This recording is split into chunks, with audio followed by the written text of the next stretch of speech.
You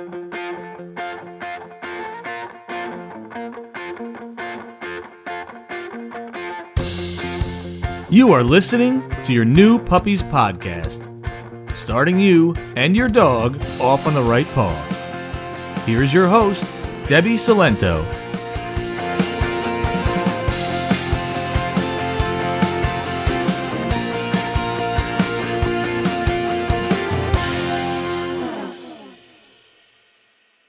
Hello and welcome to episode 9 of your new Puppies podcast.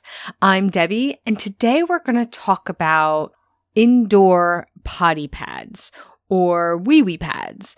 They're the pads that you use, they sell them in the pet store, they're square, they're super absorbent, and if your dog goes on them, it's really super easy to clean it up.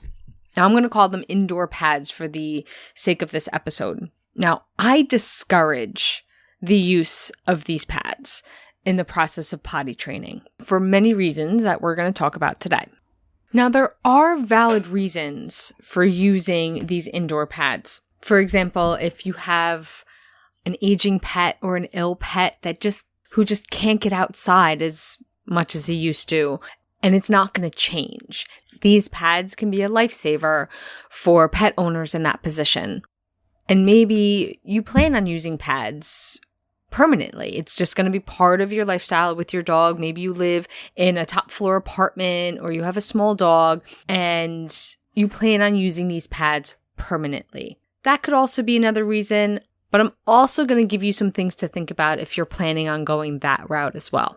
Now, it's no wonder why so many of us use these pads while we're potty training or house training our puppies. Because first, they're marketed to us that way. Like I said, these pads have a place, but not when you're house training your dog. But when you walk into the pet store, there's half the aisle is filled with these pads and there's all puppies on them. And they give you instructions on how to use these pads to house train your puppy. But when it comes down to it, they're just trying to sell more pads. That gives them a broader market. And they do seem really convenient. A puppy has to go out every couple hours. That can be a lot to ask. Having this pad over in the corner that he can go on in the meantime seems like a great idea in our busy lives. But in the long run, it's just going to add more work. At the very least, it adds an extra step to our house training. And I'm going to explain what I mean by that in a minute. First, let's talk about exactly what we're teaching our dog when we're house training him. I know it seems simple, but bear with me. We are teaching our dog to go outside because we tend to forget that our dogs don't inherently know to go to the bathroom outside. It seems logical to us, but not to our dogs. We have to teach them that this is the place where you go. Okay, so that's what we're teaching them. We're saying, here, this is where you go. You don't go here. We're also teaching our dog that he has to hold it until we get outside. Okay, so puppies physically can't hold it for a long period of time. So that is why we're taking them out every few hours. But that little bit between where he might have to go and then he has the ability to hold it for a little bit, we want to teach him that that's what we do. And then we wait until we get outside. Now, these indoor pads contradict both of those concepts, because even though eventually we want him to go exclusively outside, to start with, we're teaching him sometimes it's okay to go inside. And that can be very, very confusing to a dog. That's why a lot of the times you will never have a fully house-trained dog if you use pads. I'm going to tell you the majority of my clients who have trouble with their adult dogs still going to the bathroom in the house, when I ask them if they use these indoor pads when they're house training, most of the time their answer was yes. Because remember, not only as puppies, obviously this is when we need to teach them where to go, it's also when their minds are the most impressionable and things are going to stick with them the most. To have super successful house training, you never want them to have any thought of, okay, it's okay to go inside the house. I know this can seem daunting, especially if you're using these pads to ease up a little bit of the pressure of the time that it takes to house train. But I'm telling you, if you put in the time now, if you just grin and bear it, maybe hire a dog walker, talk to a neighbor to help you out. It is going to be less work for you later, I promise. Because what's going to happen is, this is where I was talking about, it's going to add an extra step. Once you want to get him to go outside completely, now you have to get him to stop using the pad. So that's the extra step there. It's like, okay, now he's house trained. He knows he's supposed to go outside, but he's still going to be using this pad. Now we have to wean him off the pad. So that's where the extra work is created.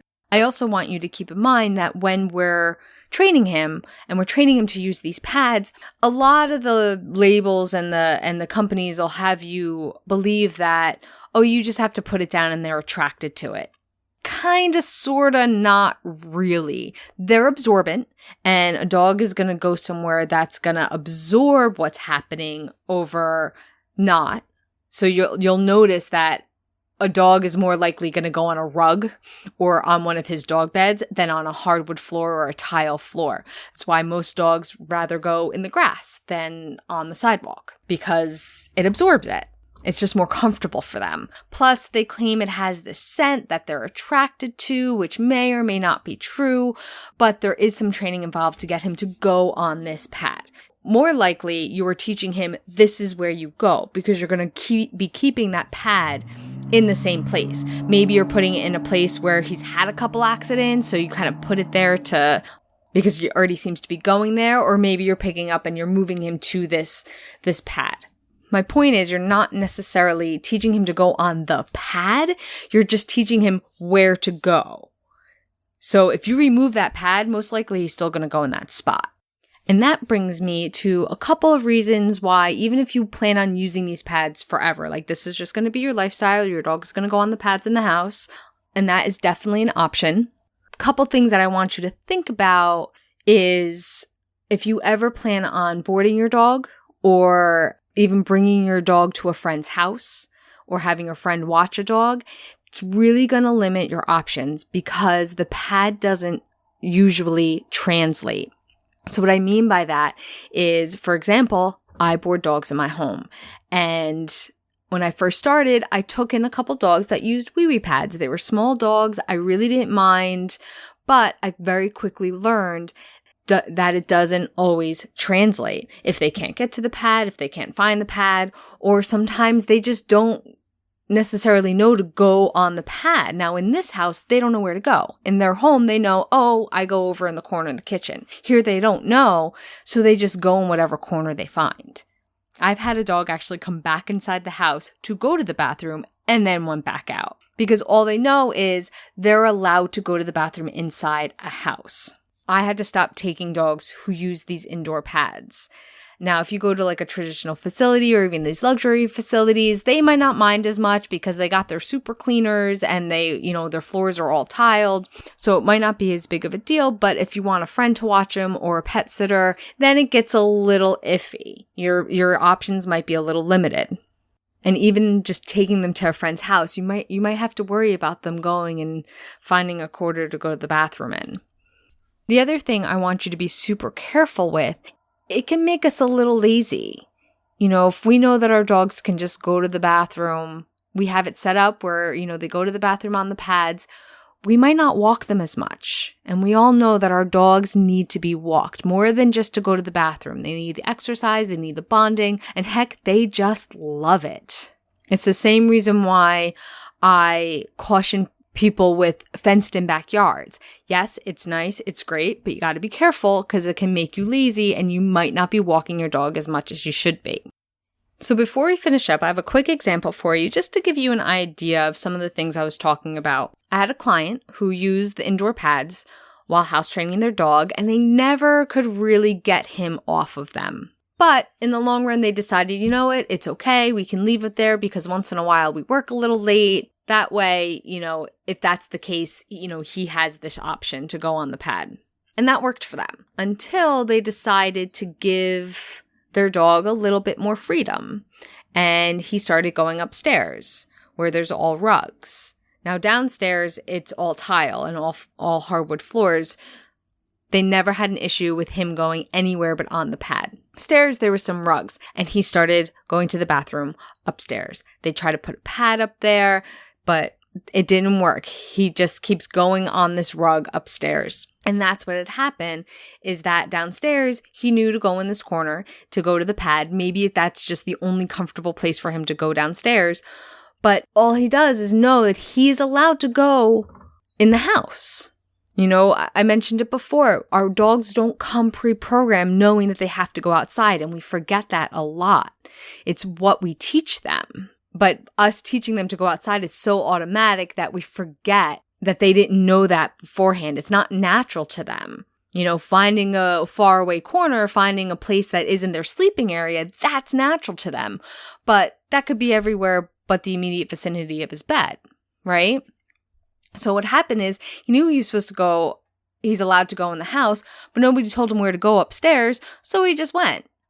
And it wasn't the pad, it was this rug that's just comfortable to go on. So when it comes down to it, my advice to you is, if you want your dog to eventually go outside exclusively, just buckle down, put in the time, put in the effort, don't use the indoor pads, and just teach him to go outside.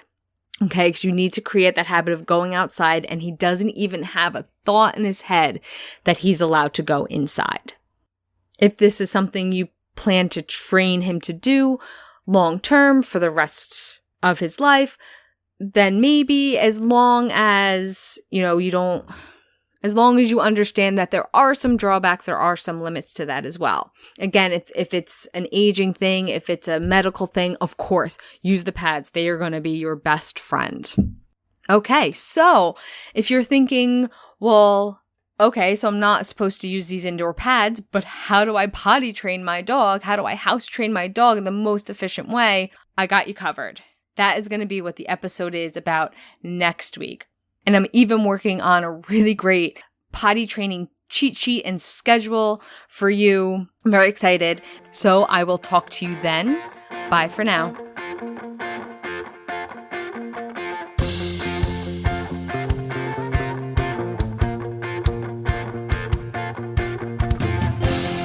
Thank you for listening to your New Puppies podcast. Learn more about us at playtimepaws.com.